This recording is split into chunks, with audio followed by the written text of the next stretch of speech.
Alright, it's that time again where we take a look ahead at some of the upcoming games for Steam, and hopefully by extension the Steam Deck. And while I wouldn't say December is packed to the brim with new releases, we still have a pretty good assortment of games to check out, from Battle Mech Frog team-ups to a literal AAA indie title as we race towards the end of the year. And with that, let's get started with Disesel Legacy, a 2D fighter with a unique twist whereby players can team up in 2v2 brawls. Releasing on December 3rd, Disesel Legacy The Brazen Age features a unique 3-lane system, which allows fighters to dodge into the foreground or background, making for a unique take on a classic format. Throw in a range of gorgeous hand-drawn animation and mechanics that promise to be welcoming for newcomers, but robust enough to satisfy genre enthusiasts, and I wouldn't be surprised if this ends up being a hidden gem of sorts for fighter fans. And let's not forget, the primary draw of this game is that it is going to have 2v2 battles, whereby you can team up with your teammate to go against the opponent, or go on the defensive to protect each other if you don't want to go in for a double frontal attack. Promising intuitive controls with a huge amount of depth for each character, here's hoping this one lands well again when it drops on December 3rd. Next up on December 4th, we have a free-to-play title and reimagining of a 1999 tactical shooter, Delta Force. Originally known as Delta Force Hawk Ops before being reverted back to just Delta Force, players will play as a military operator with unique abilities to square off in present-day locations. Offering player customization and a range of vehicles as well, the multiplayer is free to play with only optional microtransactions and nothing pay to win. Beyond standard game modes, there will also be additional modes as well, like Havoc Warfare, and also an extraction mode called Hazard Operations. Plus, similar to other multiplayer-focused titles, player progression is shared across different platforms. Also, if you do opt to get the paid component of the game, you'll be treated to a single-player and cooperative experience based on 2001's Black Hawk Down. So far the visuals are looking crisp, and while I'm always a little bit leery of free-to-play promises, this is looking pretty good so far, so it might be worth checking out if you're a fan of more grounded FPS experiences. And next up, also releasing on the 4th, we have an extremely retro-looking Game Boy throwback in The Edge of Allegoria. But don't let this 4-color cutesy aesthetic fool you, this is more of a mature take on the turn-based Pokemon-esque RPG formula. The Edge of Allegoria promises monsters and magic, wholesome violence, and no small amount of coarse language. Making it more gruesome is that you'll have to harvest the body parts of your adversaries for both financial gain and personal satisfaction. As you level up, you'll face greater threats, and also manage a range of weapons and equipment to keep pushing forward. But hey, if you want to find out for yourself if this is the sort of monochromatic throwback that would be up your alley in the modern age, there is a demo available right now that I'll definitely be checking out for myself. Next up, in sharp contrast to the greenscale look of The Edge of Allegoria, we have a very colorful bullet hell roguelike called Entropy Survivors dropping on the same day. Here you'll control a powerful mech and a sharpshooting space frog, which honestly is one of the coolest things I've ever said in a video.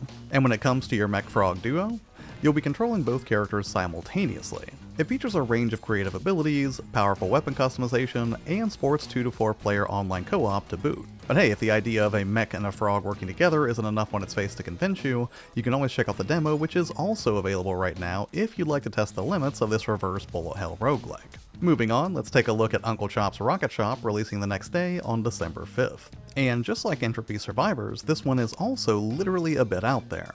On an asteroid-bound service station, Wilbur carves out a living as a mechanic, doing repairs on spaceships to afford the rent payments to his corporate overlord, Uncle Chop. You'll use a range of tools, diagnostic devices, and parts to fix faulty modules of procedurally generated spaceships. Repairs look a bit like playing a sci-fi version of WarioWare's microgames. But beyond feeling your way through the repairs yourself, you'll also be able to refer to a maintenance manual should the need arise, all while you race the clock to get your repairs done in a timely manner.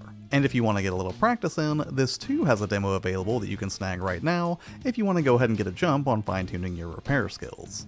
Next up, switching over to Heroics, we have Marvel Rivals, the free-to-play team-based PvP shooter dropping on the same day. And I'm actually pretty excited for this one as a Marvel fan, but I've definitely been burned by AAA Marvel fare before, so color me cautiously optimistic on this one. Through a combination of unique abilities and team-up skills, you'll charge across a range of destructible, ever-changing battlefields that span the Marvel Universe from Asgard to Tokyo 2099. Sporting over 30 characters at launch, you'll be able to play as a bunch of your favorite heroes, from Spider-Man to Rocket and Groot in 6v6 battles. As a free-to-play title, I suppose there's no reason not to at least give it a shot, And if you're a Marvel fan like I am, or just someone who appreciates team-based competitive shooters in general, there's a good chance this one's already on your radar. Moving on, we have another free-to-play title, because apparently there's just a ton of these this month, and that would be Path of Exile 2, releasing the next day on December 6th. And I'm definitely curious to try this one out, considering I already featured the original Path of Exile in a video last June, and it was a pretty good time, if not a little bit convoluted from an interface perspective on the Steam Deck. But this looks to be an improvement in almost every way.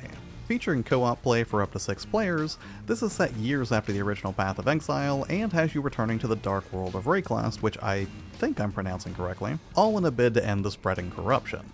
You can choose from 12 different character classes and over 240 skill gems, which naturally means it's going to allow for a ton of flexibility in how you'd like to approach combat. The interface looks much cleaner than the original, and visuals are definitely an improvement here. So if you're a fan of games like Diablo and love the loot grind, this is probably one to keep an eye on. Next up, we have a fairly anticipated title for indie fans of the Jones variety, with Indiana Jones and the Great Circle dropping on December 8th. Next to Marvel Rivals, this is probably the biggest AAA title dropping next month, and I have to say, I'm intrigued. I'm not even a huge Indiana Jones fan necessarily, but this game looks pretty gorgeous on a technical level, and I'm betting that even if you're like me and not an indie fanatic, you'll still have a good time with this one if you're into adventure games in the vein of, say, Tomb Raider or Uncharted. But hey, for fans, it looks like it's going to have plenty of the action you'd want from this game, and feature a mix of exploration, puzzle solving, stealth, and whip-based combat. Although your whip can also be used as a tool for environmental navigation and puzzle solving, so yeah, it looks like they're hitting all the right notes here, and I really hope they stick the landing for fans. And a couple of days later comes a remaster that I've very much been looking forward to since I was a big fan of the originals, and that would be Legacy of Kain Soul Reaver 1 and 2 Remastered, releasing on December 10th. And I cannot tell you how pumped I am to see Raziel finally making a comeback, because at this point I'm pretty sure it's been about 20 years or so since we last saw him in Legacy of Kain Defiance, and even though it's a story I'm already familiar with, it's just hazy enough in my mind that I'm thrilled to be diving back in. Set in the land of Nosgoth, after being betrayed by your former master, you'll rise up looking for revenge thanks to the Elder God. You'll be able to shift between the spectral and material realms, and in so doing be able to solve puzzles, seek out hidden paths, and devastate your foes with a range of abilities like your claws, telekinetic energy, and in time wield the elemental Wraithblade. And all the while, you'll be devouring the souls of your enemies as one of the most underrated characters in gaming in my hugely biased, though still humble, opinion. And finally, let's wrap this up with one more blast from the past, with Mighty Morphin Power Rangers Rita's Rewind also dropping on December 10th. Now, personally, I was just barely too old to really appreciate Power Rangers back in the day, but make no mistake, I still have a lot of love and respect for it. Plus, as a general fan of side-scrolling beat-em-ups, I'm definitely liking what I see here.